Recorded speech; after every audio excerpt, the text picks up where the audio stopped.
प्यारे बच्चों, एक दफ़ा का ज़िक्र है कि एक गांव में एक गडरिया रहता था।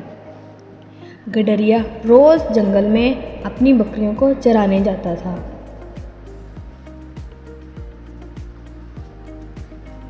गडरिये का दिमाग बहुत तेज़ था। गडरिया बहुत ज़्यादा शरारतें करता था। एक दिन गडरिया बकरियां चरा रहा होता है, उसे एक शरारत सूझती है। वो ज़ोर ज़ोर से चिल्लाना शुरू कर देता है, शेर आ गया, शेर आ गया, बचाओ मुझे, बचाओ मुझे।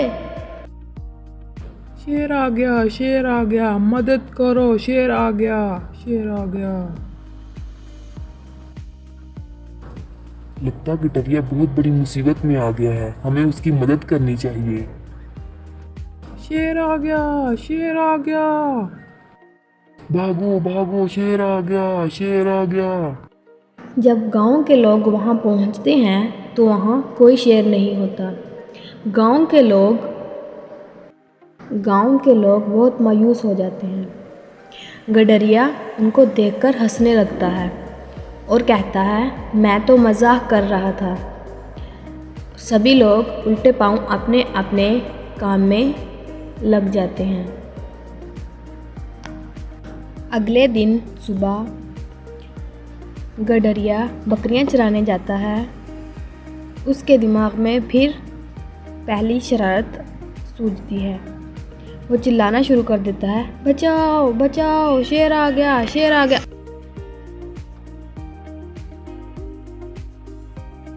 अरे भागो भागो, शेर आ गया, शेर आ गया। जब गांव वाले वहां पहुंचते हैं तो गडरिया दोबारा हंसने लगता है और कहने लगता है कि मैं तो मजाक कर रहा था। गांव वाले बहुत मायूस हो जाते हैं और दोबारा वापस अपने अपने कामों में लग जाते हैं।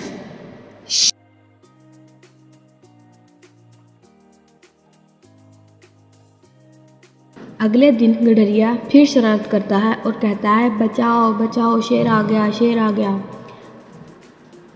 सारे गांव वाले भाग कर आते हैं। भागो भागो, लगता है शेर आ गया। गडरिया बेटा, तुमने बहुत बुरा किया, तुम्हें झूठ नहीं बोलना चाहिए था। गडरिया हंसने लगता है और गांव के लोग अपने घर वापस चले जाते हैं। इतने में वहां असली शेर आ जाता है। शेर सारी बकरियों पर हमला कर देता है। गडरिया ये देखकर बहुत परेशान हो जाता है, लेकिन उसके मुंह से आवाज़ नहीं निकलती। शेर एक एक करके सारी बकरियों को खा लेता है। गडरिया दोबारा आवाज़ें लगाता है, बचाओ बचाओ, शेर आ गया, शेर आ गया, लेकिन उसकी मदद के लिए कोई नहीं आता। गांव वाले समझते हैं गडरिया इस बार फिर मजाक कर रहा है। इतने में शेर सारी बकरियों को ख़त्म कर देता है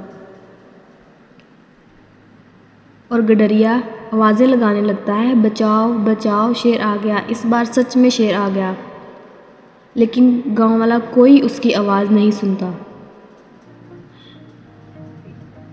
इस तरह गडरिये की सारी बकरियां ख़त्म हो जाती हैं।